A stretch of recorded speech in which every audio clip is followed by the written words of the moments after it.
5 साल के इंतजार के बाद हंगर प्लेटफॉर्म का दूसरा भाग आखिरकार शुरू हो गया है और यह वही सबसे अच्छी सुविधा वाला जेल है। एक ऊर्ध्वाधर जेल गड्ढा जो ऊपर से नीचे तक विभाजित है। हर स्तर पर 2 कैदी होते हैं। लाखों की कीमत वाला खाना ऊपर से नीचे कैदियों को भेजा जाता है। ऊपर के कैदी भरपेट खाते हैं जबकि नीचे के कैदियों को कुछ नहीं मिलता। क्या तीसरी मंजिल वास्तव में जेल गड्ढे की सबसे निचली मंजिल है? क्या पहली मंजिल के ऊपर भी एक मंजिल है? दूसरा भाग आपके लिए यह रहस्य खोलेगा। इस बार जेल में कुछ नए कैदी आए हैं। हर व्यक्ति अपनी पसंद का एक व्यंजन चुन सकता है। नया आया मोटा आदमी बहुत भाग्यशाली था। उसे 24वीं मंजिल पर रखा गया, लेकिन जब उसने देखा कि उसकी पसंदीदा पिज्जा में केवल एक टुकड़ा बचा है तो वह गुस्से में आ गया और किसी और की चिकन लेग खाने की कोशिश करने लगा। लेकिन ऊपर के कैदी ने उसे तुरंत रोक दिया, क्योंकि पुराने कैदियों ने एक नियम बनाया था, हर व्यक्ति केवल अपनी पसंद का खाना ही खा सकता है। अगर कोई नियम तोड़ता है तो उसे गैंग द्वारा कड़ी सजा दी जाएगी। इस गैंग का नाम वफादार गैंग है। मोटा आदमी नाराज होकर कहता है, अगर मेरी पिज्जा कोई और खा ले तो क्या होगा? ऊपर के लोग कहते हैं, गैंग के सदस्य तुम्हारा बदला लेंगे।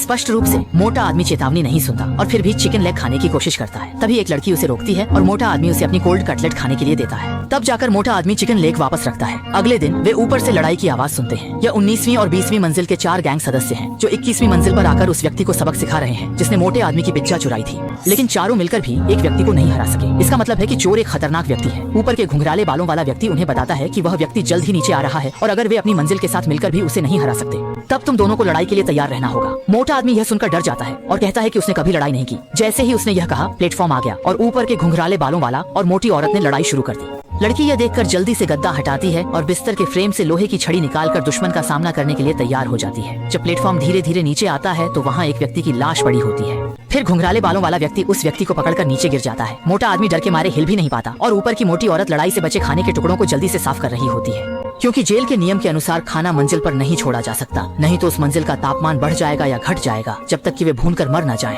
हालांकि लड़की उसे बचाने की पूरी कोशिश करती है, लेकिन वह असमर्थ रहती है। इस मौत और नुकसान के सामने मोटा आदमी नहीं समझ पाता कि वह जो चाहे क्यों नहीं खा सकता। घुंघराले बालों वाला व्यक्ति कहता है कि खाने के वितरण का नियम जेल की सबसे निचली मंजिल के एक पुराने कैदी ने बनाया था। केवल ऊपर के लोगों को भरपेट खाने से रोककर ही जेल के हर व्यक्ति को खाना मिल सकता है। घुंघराले बालों वाला व्यक्ति नियम के अनुसार मृत व्यक्ति को लपेटकर ऊंचाई से फेंक देता है। एक एक मंजिल से टकराते हुए लाश टुकड़ों में बंटकर सबसे निचली मंजिल पर गिर जाती है और यहाँ लोग गिरते हुए मांस के टुकड़ों को लूट रहे हैं। तीसरे दिन से मोटा आदमी भी नियम का पालन करने लगता है और हर दिन केवल अपनी पसंद की पिज्जा ही खाता है।